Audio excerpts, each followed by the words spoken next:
Hi there, Lindsay here, the Frugal Crafter. Well, by popular request, I'm going to paint the 5 shells because so many people asked me to, and also the consensus was that you wanted it real time, the long time. So I'm going to do this in real time, so if you don't like that, then you could use the little gear in the bottom of the screen on YouTube to speed it up if you prefer. So I'm going to start off by sketching, and we are going to sketch out the basic shapes of these shells. I'm going to start over here with this pink one. I'm getting that line there, and then I'm getting this kind of almost like cone shape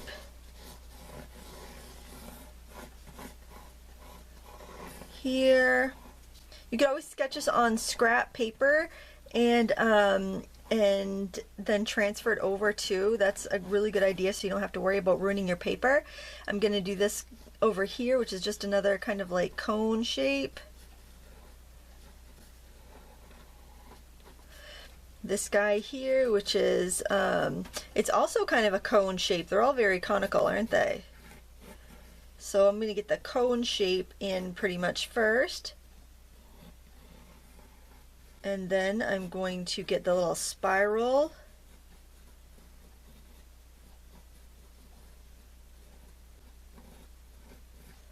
Now this guy over here, so we start off with a big circle. My perspective is probably going to be a little bit different than yours, just because of the way I'm looking at it. And I did scooch those a little closer because I was afraid I might run out of room. And so I've got this kind of circular shape here, and then I've got this little spiral that goes in, and then of course this has a break in it, so I'm sketching out the crack that's in there. And then this guy here, it's also a cone. I'm going to start with a circle. I'm going to pull that cone back and pull it forward like that. And then I'll probably just end up like trimming off a little bit there, so I have a deckled edge on that side. So don't worry if you don't have it perfectly proportioned. Not that big of a deal.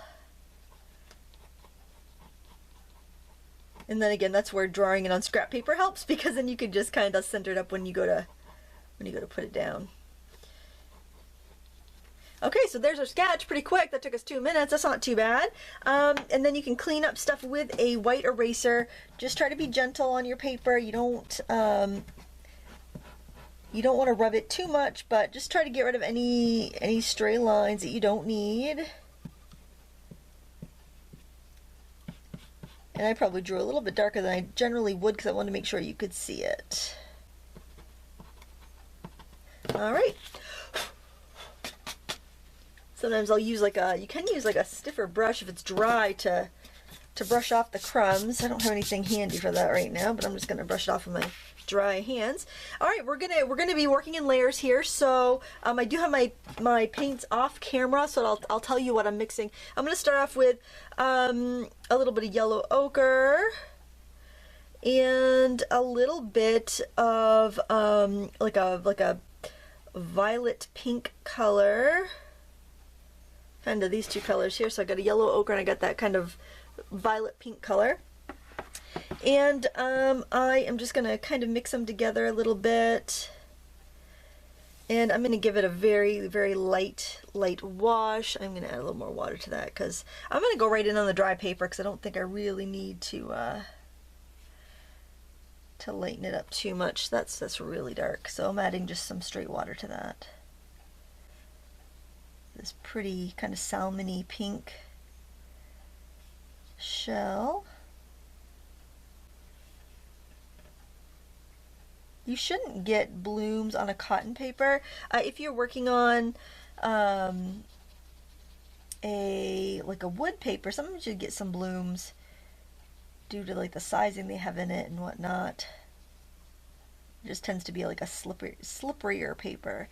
And then you can also, as you're going, if you need to adjust anything, go ahead and adjust it. I think I need that point over a little bit more. Alright, and while that's still wet, I am going to blot it. Actually, I'm going to get a fresh paper towel here.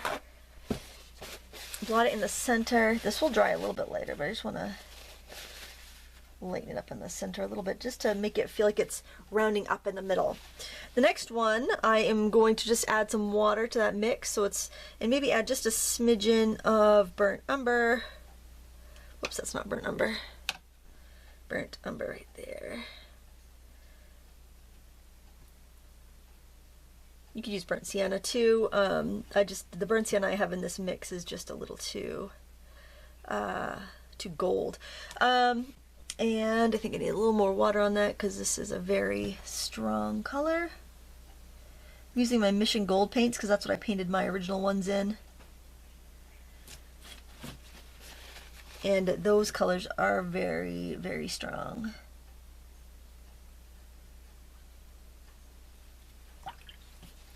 In fact, it might be a good idea to wet the areas first, the shells first, just because then you don't get such a concentration of color where you might not want it. I'm just going to dab in a little bit of that same reddish color on the tip of that and let it fade out. Now on this, because I know I want to have a bunch of very delicate lines, I'm going to use my credit card scraper while it's still wet to go in and just scrape in some of those curved lines. And you can see how it lets the pigment soak in and gives you those lines instantly. And it just saves a little time down the road. So for this one, why? Because I know that the teals are really strong in the set. I am gonna wet this shell first because I do want this to remain a little more subtle than I had in my original painting. And I'm going to be adding some peacock blue to the mix. This is such a really pretty teal color. And I'm going to take some yellow ochre with that. And that's going to go on our shell. You can see how bright that is even with the amount of water I've added. It's a really, really strong color.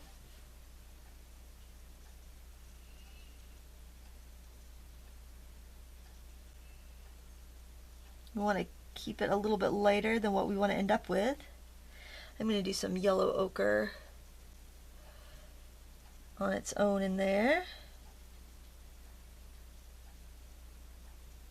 And I feel like I need to, now I think I moved my head, but then I liked the way I saw the shell, so I'm going to see if I can alter that a little bit, because I can see the tip, the other end of it now, where I'm moving my head, and I like that, so I want to see if I can. It's a little risky to do that at this stage, but I really like the way that looks, so I'm going to see if I can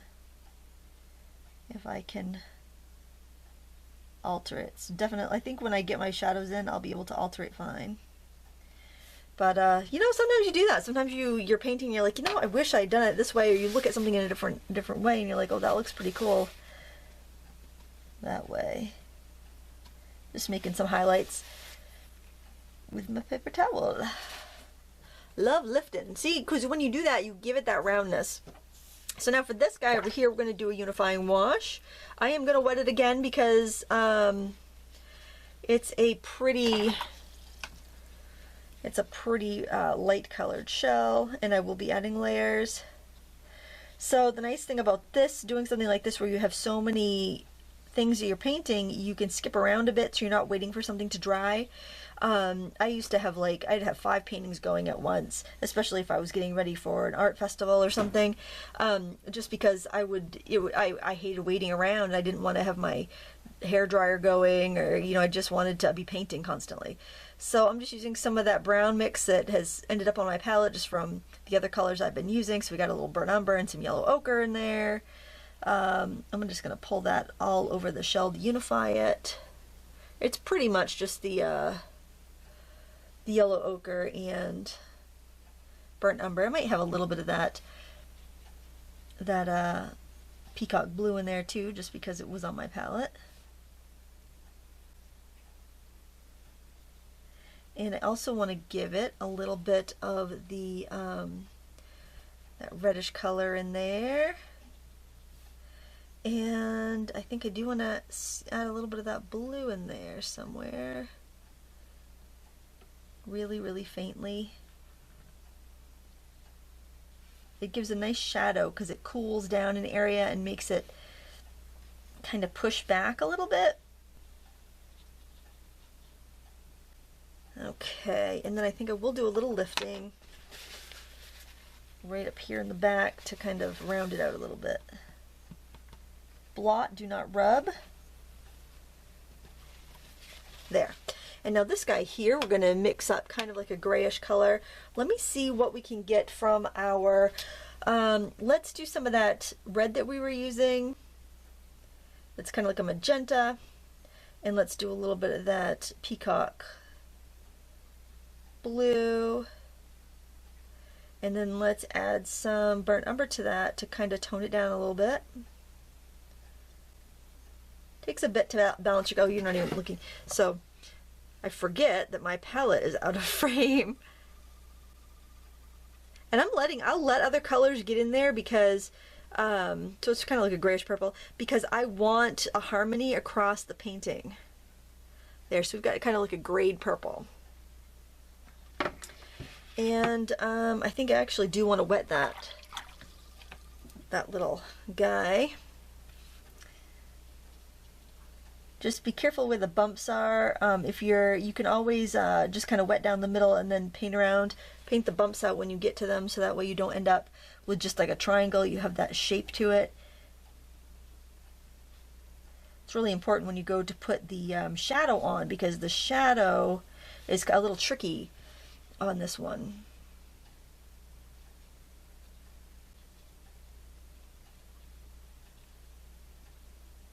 I'm just going to keep it light so we can glaze. I'm also going to go with some of this yellow ochre color and add some of that in there to warm it and to just give me some lighter areas. And I think I will blot it a little bit, because we can always add more. I think I do want to put a little bit more of that purple in there though.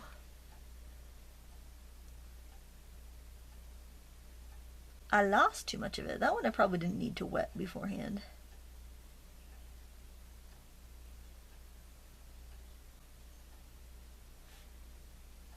We're going to be glazing. I'm just trying not to overdo it, but I do want to put something down there. All right, so there is layer 1, 12 minutes, not too shabby. Okay, so now I like to, sometimes I'll go in, I'll decide I want to get my darker layers in first. Sometimes I decide that I want to go in my midtones. It just depends on what I feel like at the moment.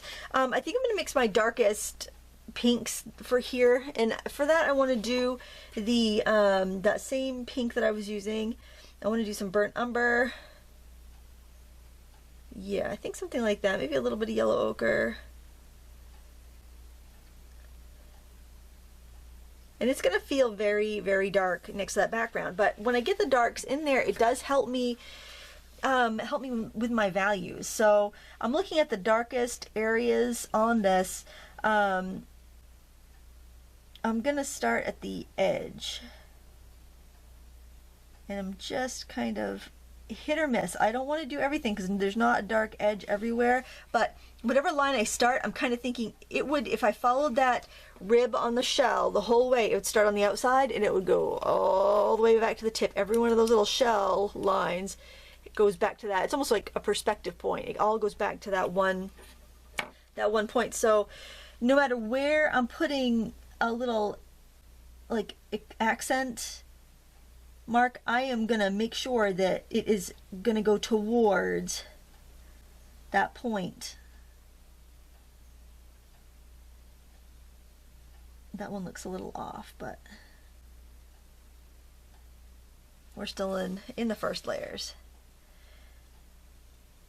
Okay, I need a little more red in my mix.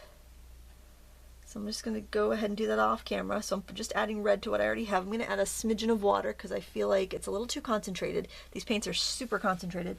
And I am going to get this ridge in here that's also extremely dark compared to the other things on that, the other lines on the shell. And then I've got a couple here on the end. Now, these might seem like, oh my gosh, it's really bold, but you have to understand that if we do some glazing on top, it's really going to soften these, and that's an option you have throughout this whole process, is adding glazing. and the glazing can bridge together different layers and can also soften things. Now I want more of a ochre color, so I'm just adding yellow ochre with my dirty brush. So I've got plenty of that red on there already. I'm just going to add some yellow ochre, and I'm going to put that in here in the front area, just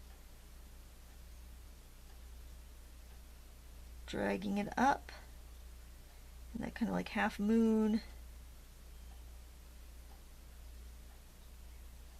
shape. And I know it looks really stark right now, but it will it'll mellow out as we go. Add more water, more yellow. I'm gonna go up here, do some more lines.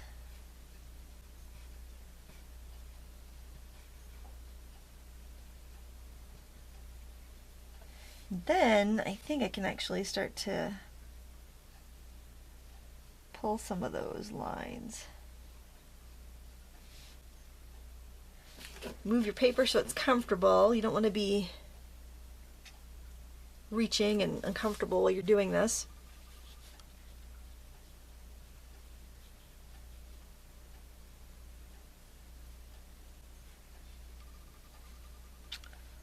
And we're going to let that dry. I think I might blot that end a little bit because it's looking a little dark to me.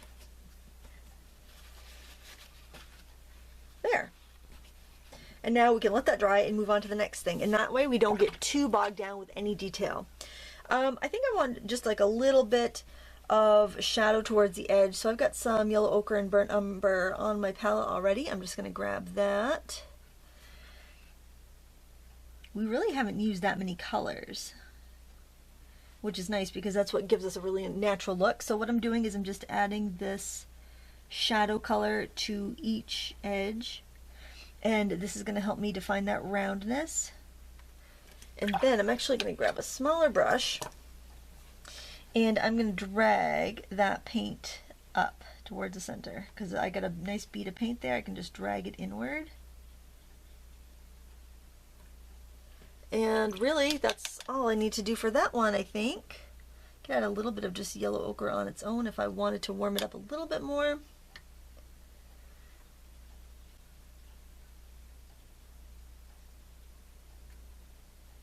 And I could peach up this tip a little bit. Oops, watch out for beads on your brush, especially the little brushes. There. Okay, now we're gonna go to this one. I like to kind of put the back of my hand down on an area, just make sure it's dry enough when I go into paint. So now now that this is dry, I can see my pencil lines, and I do want to adjust things a little bit. So I'm gonna do that with this fine brush and this peacock blue. I'm going to add a little brown to that. I just want to kind of tone it down a little bit. And now that I'm looking at this with fresh eyes, I'm seeing, okay, I really want to change this a little bit. So I'm going to try. I don't know how much I can just because of the shape that I have, but I'm going to try here.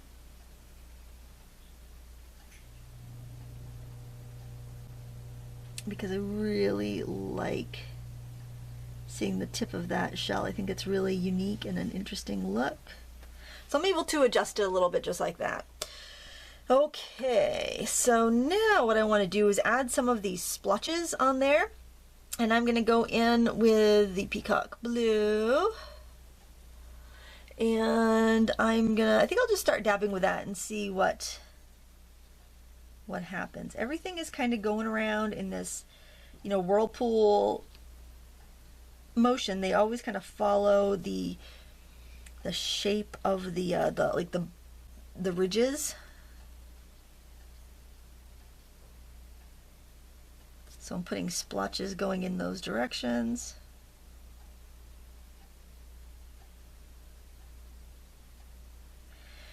And I can also get some burnt umber and a little bit of, oops, I got a big bead of water there. I don't want this too watery. Yellow ochre and burnt umber. And I'm going to add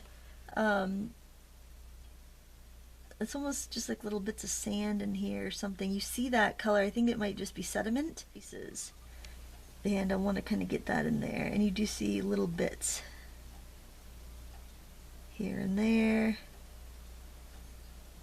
And I can do some of the lines, some of the scales that you see, like the ridges. I can do some of that with this because I think that's what you would see. That's how the ridges would stand out, because they would have some kind of like crud in them, basically. Have some silt or sand or something.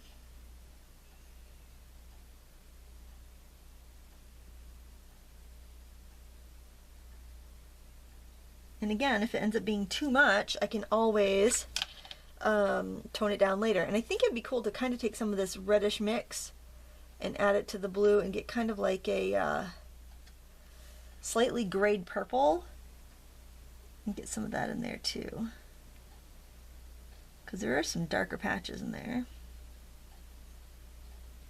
And again, it helps to have something right in front of you to look at, because then you can really see the details and undertones in color.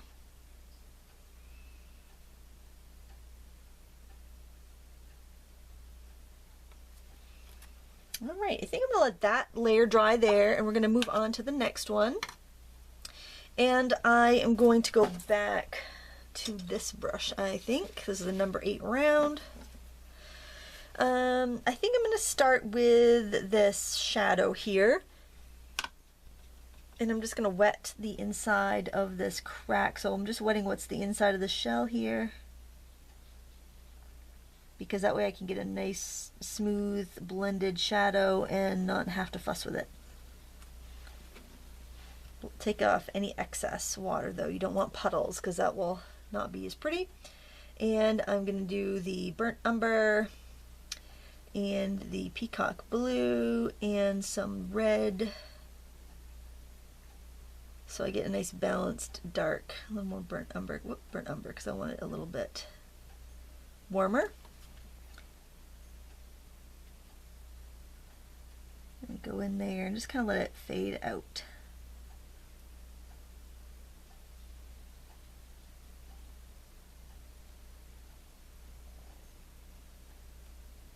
Okay, now while I have that dark color on there, I can paint the darkest part of that spiral, which is it can be a little scary, because you are putting in a really dark band of color.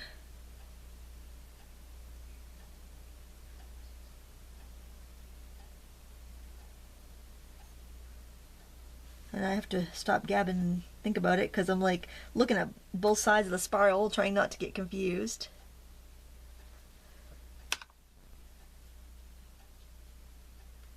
Because there's a very thin white strip between both sides. But it's very dark in the center.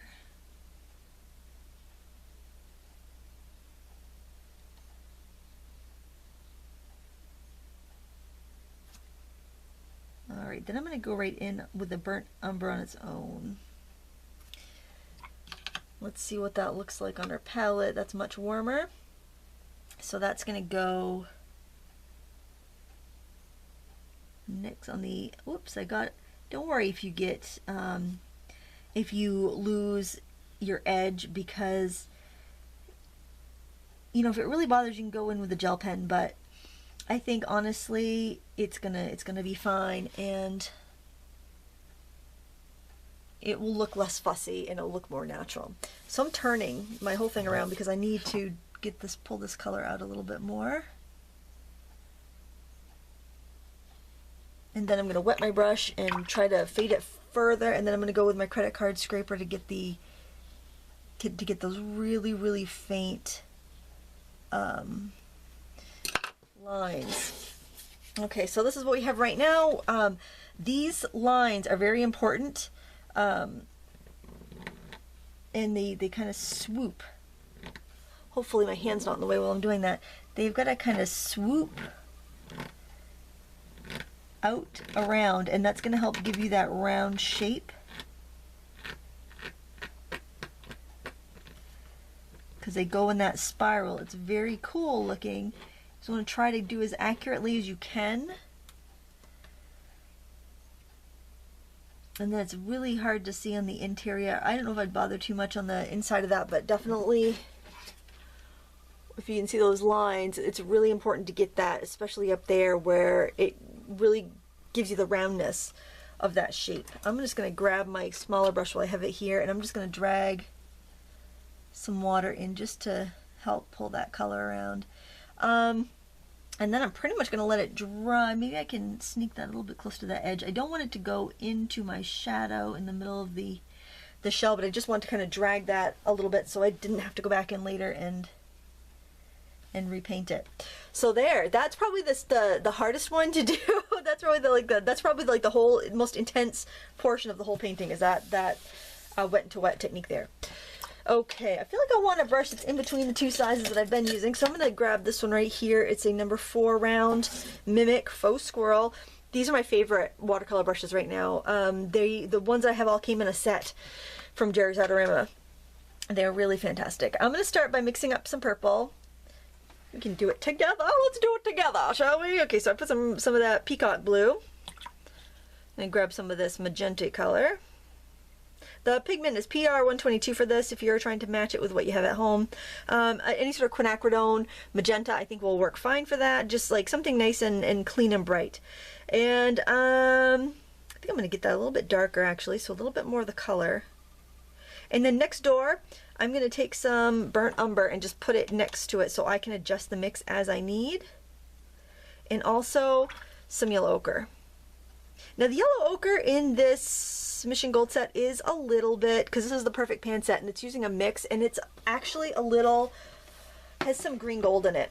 What is that? PY150. So it has a little more neonness to it, so you do have to be careful with that if you're expecting a traditional yellow ochre. It will surprise you, especially in mixes.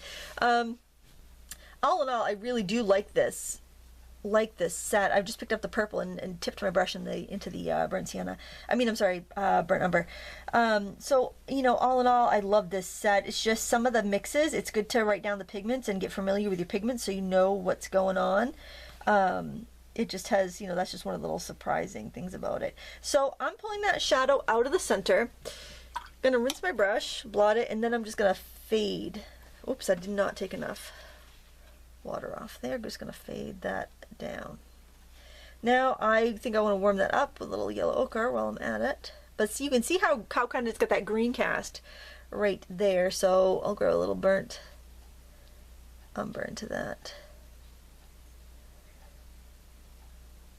But I have to tell you, I love to try different paints. I find it so interesting to see what one company deems to be, because I mean all companies are doing what they think is the best way to showcase paint and pigments, and it's just interesting to see how different companies choose to do different things. So I am actually just kind of painting in some of the shapes that I see, some of the ridges that I see. I'm going in first to all of the ridges that I see that are more of the bluish purple color that we've mixed. Now I'm just going to dirty brush, pick up my, load it up pretty well with the burnt umber, and go in where I see the burnt umber colors. This one doesn't have as much detail to it, so this one will be a little quicker to paint actually.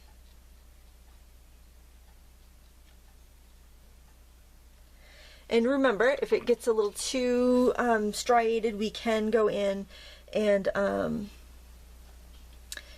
glaze over it and unify it. So now I'm picking up the yellow ochre, which I did get into a little bit of brown just to kind of unify it a little bit and getting some of that in there. And I think I'll probably need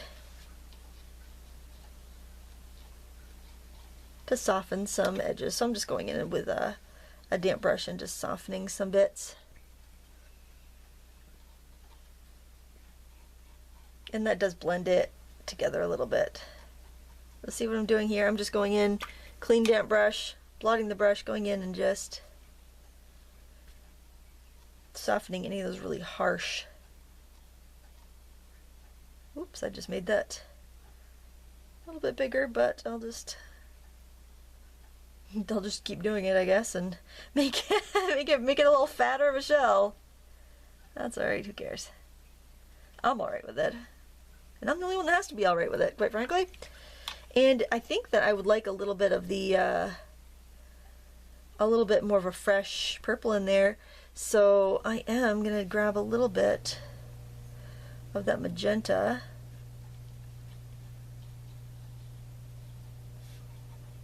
And just add it here and there. Because I think it adds a little bit of life.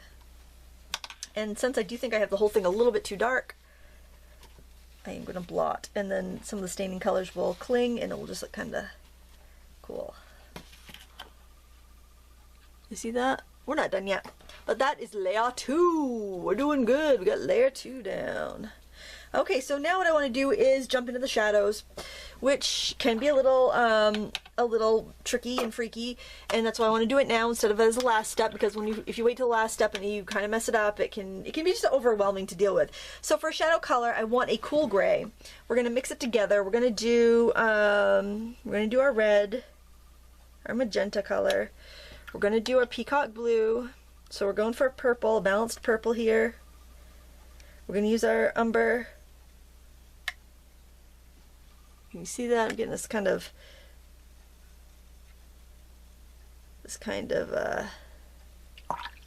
weird color there. It's a little winey, so I'm gonna go a little bit more blue, a little more umber,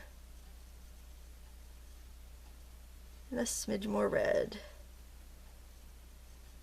And I'm just I'll pull in some of these other colors too. And basically it's just a balancing act. You go until you get kind of a neutral gray. And a lot of times you can kind of clean your palette and just add colors as you need it. It's nice because you're using all the colors you've already used. Like if it's too purple, drag in a little yellow. You're using colors you've already used and you're picking up a lot of waste. So that's not going to be rinsed out of your palette. You're not going to have to clean that up. Okay, so now look at that, I dripped some water. I dropped some water right on that shell. So I'm just going to blot it. That's a bummer. That was coming out really well. I'm just going to blot it and I'll go back over it later. So just be careful not to drop paint on your painting.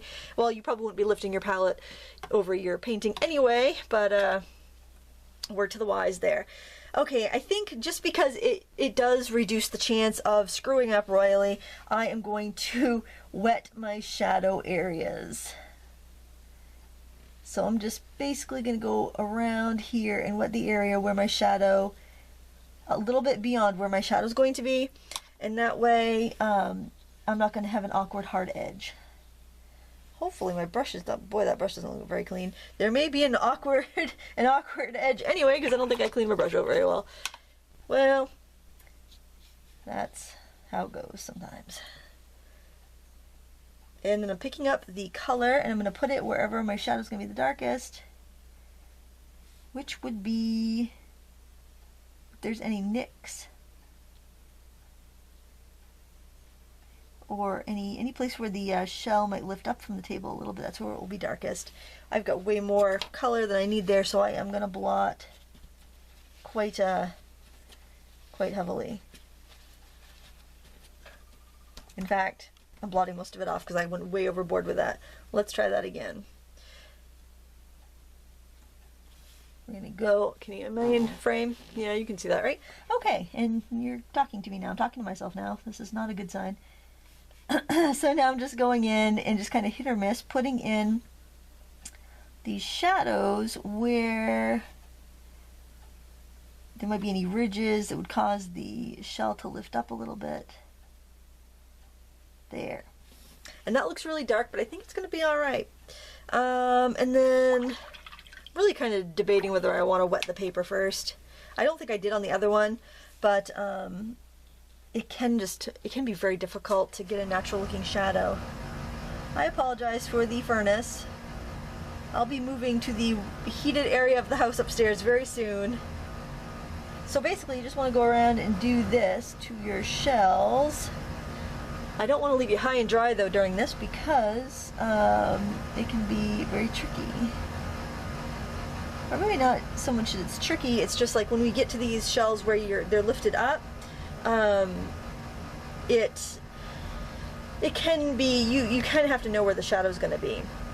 So, gosh, I wish I knew if that furnace bothered you or not. I don't think it's that loud. So I'm going to keep on going, and for this guy here, I've got kind of like a round shadow and then a point, so I'm just kind of painting where the paint's going to go with my brush. So I'm going to tip it to the light. Hopefully you can see the glare of where I've got that. See that? You can see where I put the water. Alright, I'm going to dry my brush off, get off any extra moisture, and lift up my nice dark color. And I'm going to start where I'm going to have the most shadow, which is here in the middle, because I know that that I'll need more of that paint to wick out at that point.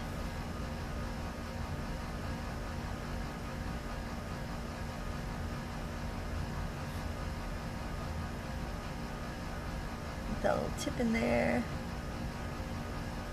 Go out a little bit further here.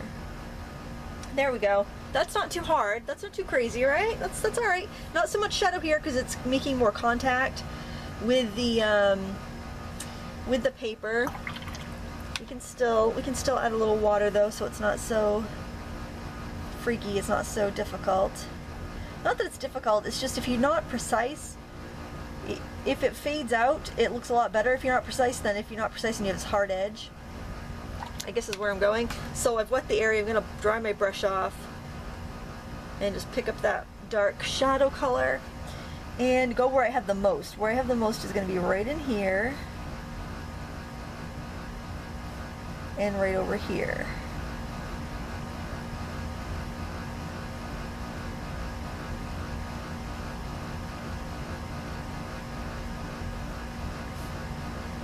Pretty much lit from above because we're in my studio. I have these setting right on my table. My light is pretty constant overhead. And then this guy is a little tricky. Let's definitely wet the paper there. So I actually have to pick a side because I'm getting a lot more, I'm getting kind of shadows on both sides. I really don't want to do that. I think that's a little difficult. So I'm going to pick, because I've got lights coming in from both angles over my table. So I am going to pick going from this side and just kind of get a wiggly line in there. And then I'm going to wipe my brush off because I don't want the extra water on there. Pick up my shadow color, start where I have the most, which would be right here in front. That's the largest part of the shell. It's where it's giving it the most shadow. And then I'm just going to kind of do each bump, and then hopefully my shadow will have that, will end up with that bumpy ridge line. Alright, and it does dry out a little bit lighter, but if you're looking at it you think, geez, that looks awfully dark. As long as you're not too hasty, I mean, you can just gently blot it. Try not to take too much pigment off because it's going to go a little bit lighter as it dries, and you don't want to have you don't have to go back and try to paint a shadow again. Shadows are best done in one go if you can hack it. I am going to wait till the furnace finishes before we finish our final steps. Okay, let's do our final touches here. I'm going to be using the number 4 round, so I don't have too much paint. And I am going to start by grabbing some of that magenta color we've used. Remember, we're not using any new colors. I'm going to add a little yellow ochre to it because it's just a little too bright on its own. So now we've got a nice kind of toned down pink, and I'm gonna go put some of it on the edges here. I'm gonna add a little bit to some of these ridges where we had that darker line, and a little bit down here. Now I think we actually could have some of the pink on its own, the brighter stuff, because we have all those other layers that will tone it down. So I'm going in with just the magenta, and you can see how much more of a clear pink that it is. Does that make sense? That's a little too much, so I'm just going to pick some up and put it elsewhere. When you play with intensity of the colors, you really get a lot of bang for your buck. Well, it's not only how dark or how light it is, you want to think about how intense or how muted you're making it. Because even you could look at an orange, right? And you could say, yes, that's bright orange, but the whole orange might be the same color, but as you're perceiving it, how light falls on it, how shadow falls on it, how other things around it affect it, it'll give you completely different colors. So that's kind of what you want to represent when you're painting, otherwise things look kind of flat. Now I'm going to use yellow ochre on its own, and I'm going to put some pops of that color in as well. Just going to make it seem a lot more lively, especially down here and right along this edge where it's puffed up. A nice round part of the shell. Oh my gosh, that furnace is on again. That's so frustrating. I went upstairs and put a sweater on and waited for it to shut off, and it's on again.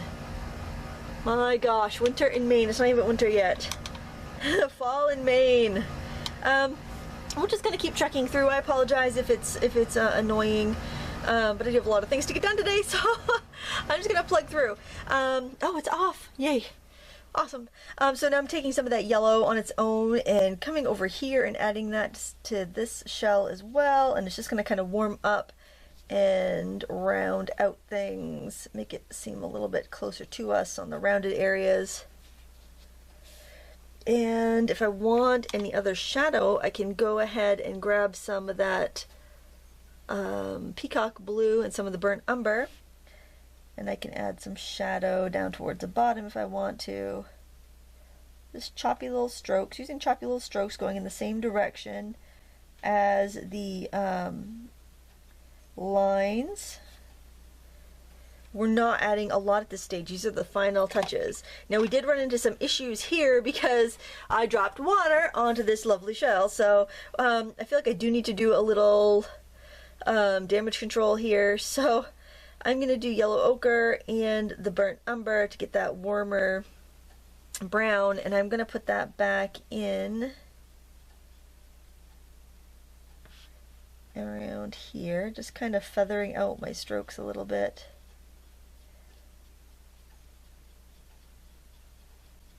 Still feel like that might be a little dark. Maybe I'll just take the yellow ochre, maybe add a little magenta to it, and then add the burnt umber to it, so I have a warmer, more orangey brown color. And I'll just keep on going around, because I don't think it has to be exactly perfect, because nobody's going to be looking at the shell and looking at my painting at the same time, except for you guys.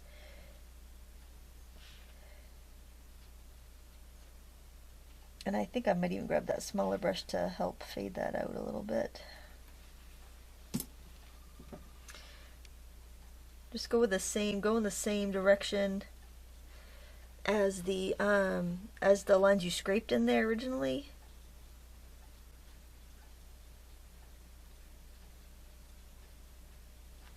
Thing about smaller brushes, it's kind of frustrating, is they don't hold as much water, so they don't carry it out as far for you.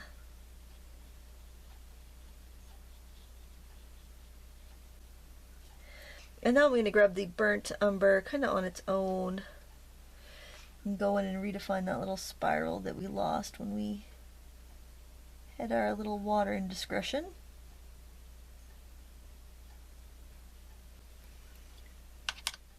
I'm not going to fuss with it too much because I think I run more of a risk of overworking it if I mess with it too much. Just want to spread that out a little bit. Okay, and I also feel like the inside of that shell could use a little bit more depth right up at the edge where it is right up next to the where you can see the shadow right next to the outside of the shell. So I'm just putting in that dark burnt umber shadow mix that we had on our palette.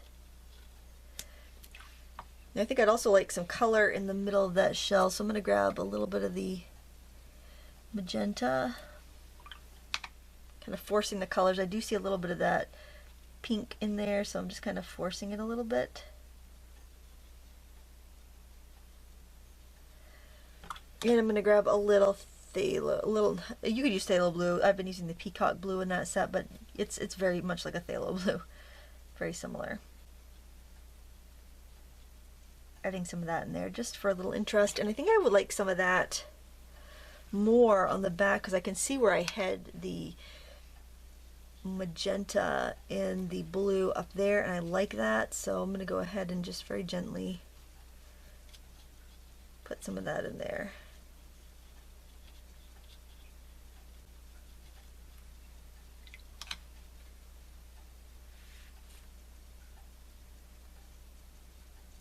You can always rinse your brush off and get water and blend things out if you get a little too much on there. And I wouldn't have had to do so much to this one except for the fact that I spilled water on it. And if I see, it's like if I see a little bit of pink in the shell, I kind of like to enhance that when I paint it because I think it's, especially if it's a color I really like, you don't have to do that. I just think it's kind of fun. Now over here on this guy, he needs a little work because that was probably, it was a little challenging. I've got this kind of that gray that we had mixed for the shadow. I'm gonna make it a little more purpley though. I'm gonna grab a little bit of the magenta, a little more of the blue, mix it in with some of the dregs on my palette to tone it down a little bit, and there I got a little bit more of a steely blue, purpley gray. And I'm just gonna go in. Remember how we had to make it fatter because I botched my line? Well, you might not have had to do that. Good for you. But I did. So I was just kind of reinforcing that line there because I wanted it to be really strong. Actually, I don't think I want to do too heck of a lot to this.